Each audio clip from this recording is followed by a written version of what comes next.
there, I am K2. This is my daily channel. I guess if you found this, you probably found this. I don't know if you found this from this channel or if you find this from my main, because I don't know if I'm ever gonna post to my main. Um, I hope I do. Long videos go on my main, so one video every like half a year probably. But yeah, this is my daily channel. It's not a real daily channel because I'm not consistent enough to record every day. But hopefully I do. And this is episode 1 of Webtoon Wednesdays. I'm gonna try to make this a weekly series, and it probably won't be because I'm gonna be too lazy to record next week probably. So this is going to be a 1 episode weekly series. But who knows? So I wanted this to just be a series where I talk about webtoons that I mostly like, maybe sometimes dislike, but I don't like shitting on independent creators. So this is probably going to be mostly just webtoons I like. I'm not going to be actively reading them. I'm just going to do a more rant style review on them, right? So for this first episode, I only have 2. But usually maybe I'll try to mix it up. Maybe I'll try to have 3, 4, 5. Maybe I'll make episodes only about 1 or 2, depending on how much I have to say about them. But 3, I think, will probably be the sweet spot. So, I have 2 webtoons, like I said. First one, Leia Rising. This webtoon, is awesome. Alright, let me just read the description for you guys. In her forever festering pit of the hometown, all that the 22-year-old exterminator Kalea wants is a monster-free future. With a hot wife, on this one night, Kalea will fight through everything that gets in the way of her ideal future, be it corrupting monsters, corrupt officials, or even the town's quote god, Amahan. Now this book is sick. So one of the first things you're shown is the town, which is divided, with a richer section and a poorer section, and you'll see people in the poor section have it down bad. They are down bad. They're doing horribly versus people in the richer section. It's not like the world still, it still sucks, but they have it way better. They have it way easier at the minimum, right? And that's really cool. And then you meet our protagonist, Kalea, and you learn she is running an orphanage in the poorer side of town, not on her own, but she is the main moneymaker for the orphanage. She is an exterminator. What exterminators do is they fight monsters, and these monsters get pretty dang dangerous. So you'll see here, there's oops, let me see if I can get to it faster. There is a monster attack. This guy, he runs into his house because his wife's in there, and a monster's in there too, right? So you see how panicked they are, how dramatic this is, and you see this little crocodile guy. He's dangerous. The monsters in this series are dangerous as hell, but thankfully our goats, our protagonist Kalea, I love this character. I think she's awesome. But I won't get too much into her. I won't get too much into this series, really, because I don't want to spoil anything. Basically, we see her take down this monster. She kills it. We learn a bit more about how monsters work in this series. They tell us, let's see, monsters are infected with a frenzy that makes them way harder to kill, right? Basically, at this point, that's what you learn. And you learn part of her motivation. Part of her goal is to protect the town she's in, Philippa Town, right? Because she cares about the people. She cares about the people in it. Now, how do they feel about her? Well, not so. They're not so kind to her. He saved their lives, and or she saved their lives, and they're yelling at her. They do not feel very thankful, or at least not to her, because don't be upset. Amahan above saved us. We're so blessed. And from this point, for the whole book, you'll see this setup, this character, my bad, this religion about this god Amahan, who well, he kind of how do I put this? He's seen as this figure. Well, I guess here this is the best way to explain it. He's seen as this figure who gave them a set of rules, and if they follow a set of rules, he will return to them. This god will return to them, and reward them, save them from their horrible, honestly horrible lives. Because this town, this world is kind of terrible from what we know. Like monsters attacking people constantly, so consistently that like yeah, they're terrified when they get attacked. But they're not even that appreciative when they get their lives saved, right? And then you'll see a lot in the series that this god Amahan and how people worship them ends up clashing a lot with our main character, which is a very interesting aspect of this book. That again, if you read this, you'll see how it gets elaborated on in a way that feels very complex and interesting and mature. And then, maybe if those religious themes didn't get you over, epic fights, dude. The fights in this series are awesome. If you like JoJo's, I, you might like these fights. So here you have this angel, this biblically accurate angel looking dude, right? This beautiful presence, honestly. A little terrifying. Something happens here. It attacks our goat hero, Kelia. She gets attacked by a beam. A beam. What's the beam? It first it splits her mind open and overwhelms her with everything. So essentially, infinite knowledge, right? Her brain's getting she's getting gojoed, right? She got hit by the gojo beam, infinity. Her mind's getting overwhelmed, and boom, ruptures. Oh shit, it ruptures.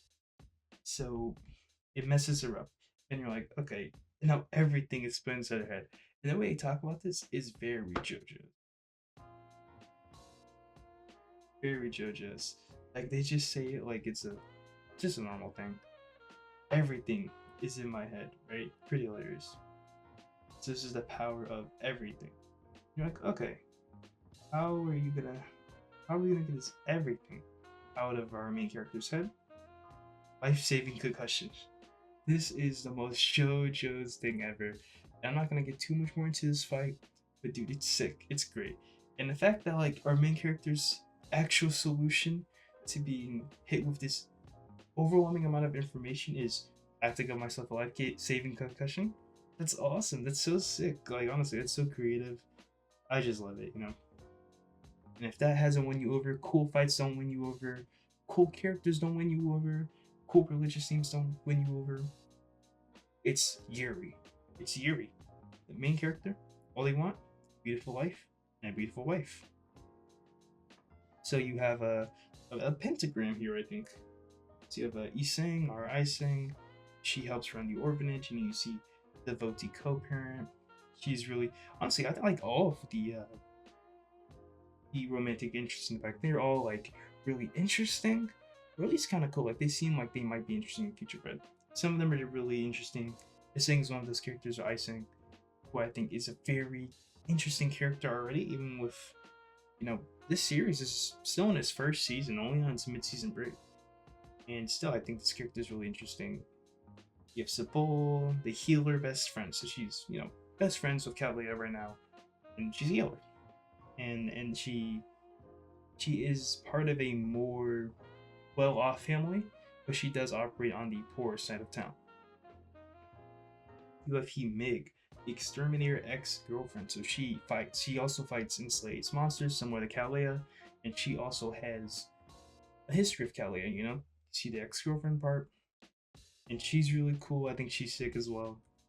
And this unknown character, the wild card, and you'll kind of see compared to everyone else. Everyone else looked a little miserable in some way, but she's smiling. She has the earrings, the necklace. Like something about her seems more well off. More. I mean, I won't spoil anything, but you can see she seems more happy compared to the other characters, I'll say. And I feel like that has to convince you, right? You got the action, you got the Pinoy culture, you got the urban fantasy, you got the hot lesbians. if that doesn't make you want to read this book, I don't know what will, okay? But yeah, I really like this book, Kalia Rising. I think it's great. I think especially the main character, Kalia herself, is a great character, and she's honestly one of my favorite protagonists already in any webtoon I've ever read. I think she's awesome. If you like Denji, I think you'd like her. She's not, a copy of Denji, but she's very. There's a lot of similarities you can draw between those characters in a good way. Because I really like Denji. I know some people don't. So yeah, Kalia Rising, check it out, please. I hope that everyone just reads this and falls in love like I did. Tentatively, I'd give it a out of 10. It could go up or down depending on how like season one goes and then potential future seasons go. Yeah, I think it's great. And now, for what I feel is the gold standard of webtoon. Like I think this is like straight up the best series on webtoon that you could consider like a webtoon or line, I guess, more like line original. I believe that's where it was first translated. So Bastard by Carnaby Kim, you might know him for Sweet Home. But dude, this is it, man. This is the gold mine. So you first, let's start with our main character. His name is Jin Si-yoon, and he's a cool guy. You might not know too much interesting about him, but then you meet his father, the antagonist. Not the most flattering picture. His name is Dong Soo Seon, and our antagonist. Well, what's this book about? There's a serial killer in my house. So if you can piece things together here. Um, my bad. Jin Seon and Dong's. So obviously related. Dong So's his father, and he is a serial killer. And Jin Seon lives in the same house. And you learn this actually in the prologue. You learn this before chapter 1. That Jin Seon is in some way involved with his father's crimes, right? I don't know if complicit's the right term. Like we don't know, we're not told too much early on about how or why he's involved. We're not really given a reasoning, but we know he is most definitely involved with his father's crimes, right? So we have this really interesting dynamic setup from the start between father and son. Father serial killer, son. Well, what does he feel about that? You know what I mean? And then, we get more interesting characters. We get to meet Kyun Yoon and then Manny Kim. And I'm not gonna get too much into these characters, but they are really cool. They're really cool characters. Like they kind of are set up to seem like a certain way. You can go for all four characters. All four of our, I feel the most major characters here. Y'all feel like they're set up to be a certain way, and then they kind of subvert that in a way that does feel natural, and I think was executed very well. And so I'd say the big strengths of this series are the fact that both the characters and the plot kind of move in a way that is not very. I don't think it's very obvious. Like I don't think it's very easy to anticipate the next step in the character arcs or in how the story goes, but it still feels very natural. It feels like it flows perfectly, it's paced very well, and it keeps you engaged, it keeps you thrilled, despite the fact that the mystery from the start, the main character knows the mystery from the start, but still somehow there's so much thrill and intrigue and mystery created during the story that you're just not expecting, you know? So I won't go too much into spoilers because I think going to this blind is very rewarding. The last thing I want to talk about is, as you can see here, these pictures are very brown, very gray. This is a very brown gray series, and I think that is perfect. It adds the atmosphere, adds so much to the story here. This is a very perfect example of story and atmosphere elevating each other instead of clashing. And I think in certain webtoons that does become an issue where I feel like the art and story don't complement each other very well. Even when the art's good and the story's good, sometimes they don't. It feels a bit weird when you put them together. But Bastard, perfect style for what, in my opinion, is kind of a perfect story. So I think this is the gold standard of webtoon. Like I think this is one of the best, if not the best, webtoons like ever. Honestly, I think it already gets a lot of praise. I think it deserves all of it and even more. Like I think people beyond the webtoon community, which I bet people already do, but I just don't see people talk about this a lot. I just think everyone should talk about this more and kind of give this story its flowers, not as just a great webtoon, but just as a great book. So honestly, I'd give Bastard a 10 out of 10. I think it is fantastic. I didn't go into like my personal favorite parts about it because those are all spoilers. And dude, just if you read this book, just know that like it is amazing. Like it is worth the hype. Ending, the characters, all just great. And yeah, I mean, yeah, that's pretty much it for Webtoons Wednesday. I mean, I just want to talk about those two books, two webtoons that I really like. One that is currently ongoing, that is only on its mid-season break for its first season. That I think has so much potential in Catway Rising, and Bastard, a pretty well known book that is to me the gold standard. I thought it was pretty important to go over these first to show what I really love in webtoon. I love experimental like thinking like what Kalia has. I feel like Kalia is a very experimental book in a good way.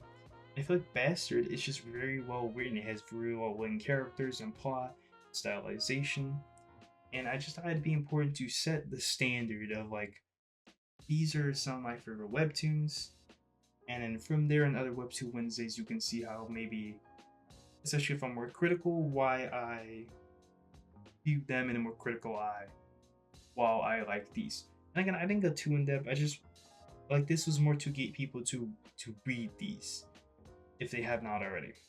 So that's pretty much it for Webtoon Wednesday episode 1. This might be Webtoon Wednesday, both the start and the finale. We'll see if I am consistent. I probably won't be. But yeah, I'll see you guys hopefully tomorrow, but probably not.